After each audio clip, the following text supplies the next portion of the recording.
Welcome to Suman TV. Right now నేను Jubilee hills లో ఉన్న ఇపియాన్ పెయిన్ మేనేజ్మెంట్ సెంటర్ లో ఉన్నానండి. రైట్ నౌ మనతో పాటు ఉన్నారు డాక్టర్ మినాల్ చంద్ర గారు. వారితో మాట్లాడదాం. ఎస్పెషల్లీ బ్యాక్ పెయిన్ అండి, చాలా మంది సఫర్ అవుతుంటాం. ఇలా కూర్చోగానే అలా బ్యాక్ పెయిన్ వచ్చేస్తుంది. ఏం మిస్టేక్స్ అయితే మనం చేస్తున్నాం, ఎన్నో ఎక్సర్సైజ్ చేస్తున్నాం, డైట్ ఫాలో అవుతున్నాం, మంచి సమతుల్య ఆహారం తీసుకుంటున్నాం, మరి ఎక్కడ ప్రాబ్లం జరుగుతుంది? మేడం మాటల్లో విందాం. మ్యామ్ నమస్తే. మ్యామ్, బ్యాక్ పెయిన్ మేడం అసలు ఎక్కువ ట్రావెల్ చేసినా వస్తుంది, బైక్ పై జర్నీ చేసిన, 4 వీలర్ ఎక్కువసేపు ఆఫీస్లో కూర్చున్నా వస్తుంది, పీరియడ్స్ టైం, ఆఫ్టర్ సిజేరియన్, ఇలా రకరకాల రీజన్స్ లో అయితే బ్యాక్ పెయిన్ సఫర్ అవుతూ ఉన్నాం మేడం. ఎందుకు మెయిన్ రీజన్ ఇంకా ఎక్కువగా అవుతూ ఉంది? చిన్నతనంలోనే వచ్చేస్తుంది బ్యాక్ పెయిన్ కి. మీరు చెప్పారు చాలా మంది reasons. yes madam, posture reason అంటారా? పోస్చర్ రీజన్ ఉంది, తర్వాత హార్మోనల్ రీజన్స్ ఉంది, మీ లైఫ్ స్టైల్లో డిపెండ్ అవుతుంది. మీ స్మోకింగ్ చేస్తే బ్యాక్ పెయిన్ కి ఛాన్సెస్ చాలా ఎక్కువ ఉంది. మీ డీహైడ్రేట్ ఉంటే మీన్స్ మంచిగా రెగ్యులర్ ఇంటర్వల్స్ లో వాటర్ తగ్గిపోతే కూడా ఉంది. ఏంటి, వాటర్ తక్కువ తాగితే కూడా? Yes, dehydration is the main cause of disc degeneration. ఓకేనా? అండ్ ఇప్పుడు రిసర్చెస్ ప్రకారం 33% ఆఫ్ యాక్టివ్ స్మోకర్స్ లో definitely there will be back pain.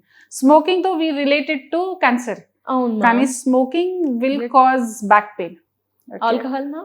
Alcohol కూడా, but smoking and dehydration are the main cause of డైలీగా.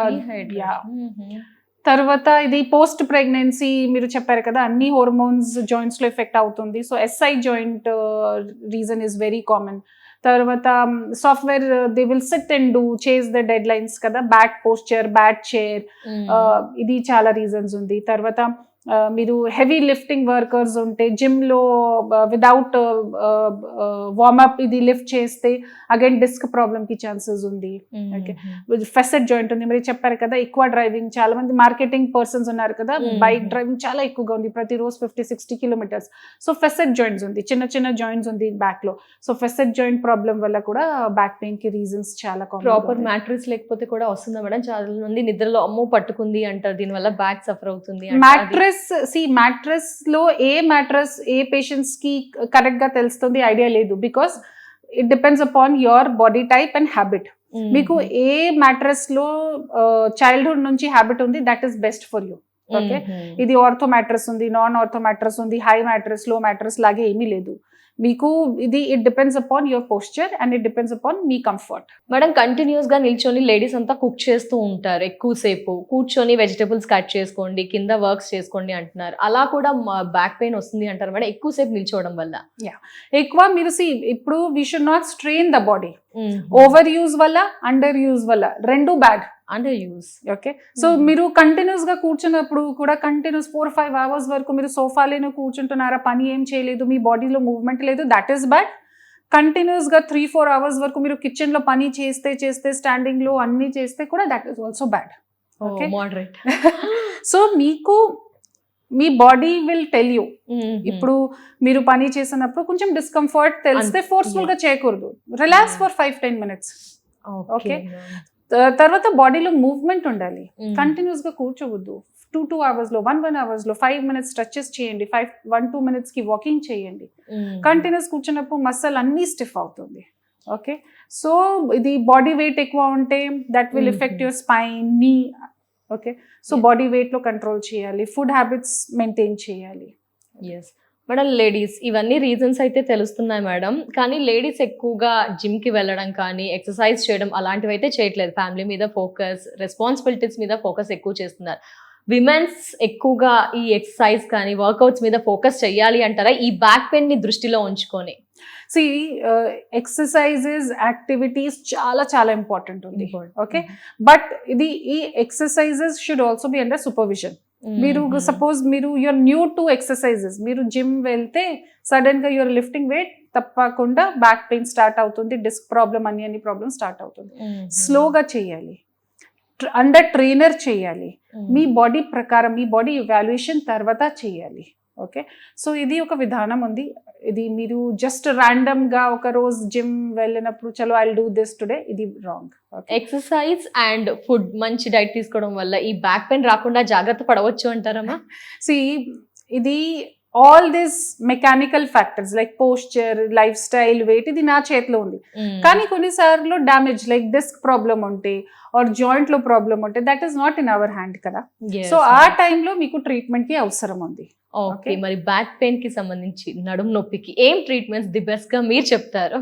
So ఇది medical field లో ఏ treatment best ఉందో we can't tell. Treatment depends on patient to patient. Maybe ఒక patient కి ఒక PRP treatment best suit అయింది, maybe second patients కి some other treatment will suit. Okay, so best solution medical field లో లేదు, but options ఉంది. So PRP ఒక option ఉంది, రేడియో ఫ్రీక్వెన్సీ అబ్లేషన్ ఆప్షన్ ఉంది, ఎపిడ్యూరల్ ఇంజెక్షన్స్ ఉంది, నర్వ్ రూట్ బ్లాక్స్ ఉంది. సో చాలా చాలా ప్రకారం ట్రీట్మెంట్ ఉంది. పేషెంట్ కి కండిషన్ బట్టి ఇవాల్యుయేషన్ ప్రకారం దెన్ చిన్న చిన్న టెస్ట్ ఉంది. టెస్ట్ చేసిన తర్వాత కోరిలేట్ చేస్తాము, ఎంఆర్ఐలో కోరిలేట్ చేసిన తర్వాత ఈ ట్రీట్మెంట్ సూటబుల్ అవుతుంది, దాని ప్రకారం ప్రోటోకాల్ ప్రిపేర్ చేస్తాం. మరి ఈ నడుము నొప్పికి పిఆర్పి అంటే ఎలాంటి సిచ్యువేషన్ లో మీరు చేసిన చాలా కేషీట్స్ ఉంటాయి, చాలా మంది పేషెంట్స్ చేస్తారు కదా, ఎలాంటి సిచ్యువేషన్ లో చేస్తారు మేడం? సక్సెస్ రేట్ ఎలా ఉంది? నడుము నొప్పి మళ్ళీ రాదు అంటారా వారికి? సో డిస్క్ ప్రాబ్లమ్ పేషెంట్స్ కి, మసల్ ప్రాబ్లమ్, లిగమెంట్స్ ఉంది, ఫెసిట్ జాయింట్, ఎస్ఐ జాయింట్, ఈ అన్ని కండిషన్స్ లో పిఆర్పికి రిజల్ట్స్ చాలా మంచిగా ఉంది. ఓకే, బట్ అగైన్ ఇది నా ట్రీట్మెంట్ తో పాటు పేషెంట్ సైడ్ నుంచి కూడా కొన్ని లైఫ్ స్టైల్ మోడిఫికేషన్, ఎక్సర్సైజెస్ అన్ని చేయాలి. ఓకే, సో అన్ని కలిపిని రిజల్ట్ అవుతుంది. జనరల్ గా ఈ ట్రీట్మెంట్ కి సైడ్ ఎఫెక్ట్స్ ఉండదు. ఓకే, సైడ్ ఎఫెక్ట్స్ తర్వాత బెడ్ రెస్ట్ ఉండదు. తర్వాత patients can go back to their work immediately. So bed rest, నా దగ్గర చాలా మంది పేషెంట్స్ ట్రీట్మెంట్ షార్ట్స్ చేసిన తర్వాత they go back to work. ఓకేనా, సో ఇది అన్ని కంఫర్ట్ ఉంది కదా, అండ్ సక్సెస్ రేట్ చాలా హై ఉంది. Okay, more than 80-90% success rate ఉంది. సో దట్ ఈస్ వై ఇప్పుడు ఇది నాన్ సర్జికల్ ప్రకారం ట్రీట్మెంట్ ఆప్ చేస్తే and then you get better results. ఎంత టైం పడుతుంది మేడం? డే కేర్ ప్రొసీజర్ ఈ పిఆర్పి అనేది ఏంటి అంటారు? పేషెంట్ కి బ్లడ్ తీస్తాను, తర్వాత నా దగ్గర ల్యాబ్ ఉంది కదా, ల్యాబ్ లో మెషిన్ లో ప్రిపేర్ చేస్తాము. తర్వాత ఎంత క్వాంటిటీ ఉండాలి పిఆర్పికి అని సెల్స్ కౌంట్ చేసిన తర్వాత that will take around 1 hour 15-20 minutes like that. And again next injection ki again 20 minutes like that. Okay, and then half an hour 1 hour observation. So total ga 2 hours 3 hours lo అయిపోతుంది, and then patients can go back. Okay, PRP చేయించుకుంటారు, మళ్ళీ మీరు చెప్పినట్టే food కానీ life style అంతా కూడా follow అవుతారు, మళ్ళీ రాదా మేడం పెయిన్ ఏమి? ఇది మోర్ దెన్ 80-90% పేషెంట్స్ లో మళ్ళీ రాదు.